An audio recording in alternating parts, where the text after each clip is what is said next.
तो जी न्यूज़ पर लगातार कवरेज हम आपको दिखा रहे हैं। वोटिंग चल रही है तीसरे दौर की। बड़ी तादाद में लोग निकल रहे हैं अपने घरों से वोट डालने के लिए। लंबी लंबी लाइनें लगनी शुरू हो चुकी हैं। लखनऊ की सरोजनी नगर सीट से बीजेपी उम्मीदवार स्वाति सिंह हैं, उनसे जी मीडिया संवाददाता अमिता पारुल ने बात की। तीसरे चरण में सबसे बड़ी विधानसभा सीट है सरोजनी नगर सीट, क्योंकि यहाँ 5 लाख के करीब मतदाता है, 4,90,000 के ऊपर। और हमारे साथ स्वाति सिंह जी हैं जो कि भारतीय जनता पार्टी से इस सीट से उम्मीदवार हैं। स्वाति जी, एक महिला के तौर पर और आप बीजेपी की पूरी महिला विंग भी देख रही हैं, क्या मानती हैं किस तरह के मुद्दे इस क्षेत्र के रहे हैं जिसको आपने उठाया? देखिए, एक महिला के तौर पर सबसे पहले मैं ये बताना चाहती हूँ कि लॉ एंड ऑर्डर पूरी तरीके से ध्वस्त हो चुका है पूरे उत्तर प्रदेश में, और सरोजनी नगर में बहुत सारे ऐसे क्राइम हुए हैं। आप पूरा पीछे का उठाकर रिकॉर्ड देख लीजिए, इतने ऐसे क्राइम हुए हैं कि जो थाने के आसपास में ही हुए हैं और किसी ने उसका संज्ञान नहीं लिया है। तो वो तो सबसे पहला मुद्दा है। दूसरा, जो पूरे सरोजनी नगर में, चाहे वो शहरी क्षेत्र हो या फिर देहात का क्षेत्र हो, सड़कों और नालियों की प्रॉब्लम है। देहात क्षेत्र में विद्यालयों की प्रॉब्लम है, तो बिजली की प्रॉब्लम है। तो ये सारे ऐसे मुद्दे हैं जो ज़रूरी है कि जब तक लोगों को इससे निजात नहीं मिलेगा, वो आगे और बड़ी चीज़ों के बारे में सोच नहीं सकते। तो स्वाति सिंह है, उनके पति दयाशंकर सिंह, मायावती के खिलाफ बदजुबानी का आरोप लगा और उसके बाद स्वाति सिंह ने मोर्चा संभाला बीजेपी की तरफ से। अब वो नेता हैं और चुनाव लड़ रही हैं। त्रिपाठी जी, वोट डाल दिया आपने कि अभी डालेंगे बाद में जाके?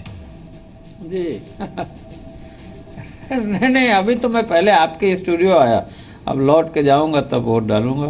तो मुझे लगता है आपका जोश ठंडा तो नहीं पड़ता जा रहा है, क्योंकि हम बहुत देर में सवाल ले रहे हैं आपसे। नहीं, मैं देख रहा हूँ। असली चीज़ तो ये है कि जो लोग मतदाता है, आज के हीरो तो वही है। वो क्या कहते हैं, वो कैसे आते हैं, हम लोग तो समीक्षा करते रहेंगे, बाद में भी हो जाएगी। तो आपने अभी चीज़ तो ग्राउंड रिपोर्ट अभी तक देखिए, हमने आपको अच्छा कानपुर के लोगों की बात सुनाई, जसवंत नगर की सुनाई, इटावा की सुनाई, मैनपुरी की सुनाई, कन्नौज की सुनाई, कानपुर देहात की सुनाई। तो इतना सब लोगों की बात सुनने के बाद आपकी समीक्षा क्या कहती है?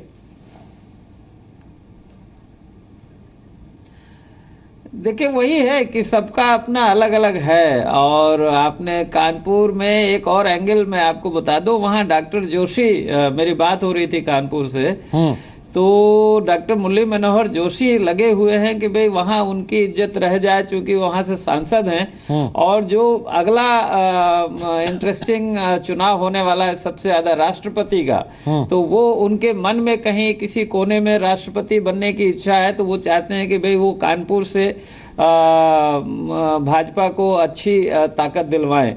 तो ये एक पहलू है। हालांकि कानपुर जो शहर है उसमें मुझे लगता है कि नोटबंदी का सबसे ज़्यादा असर होने वाला है, क्योंकि वहाँ कई जो उद्योग है छोटे छोटे, उनका जो कामकाज है वो लिक्विड कैश न होने की वजह से प्रभावित हुआ है। दूसरी, देखिए, एक आपने जसवंत नगर में एक बूढ़ी महिला का, वृद्ध महिला का आपने सुनवाया था।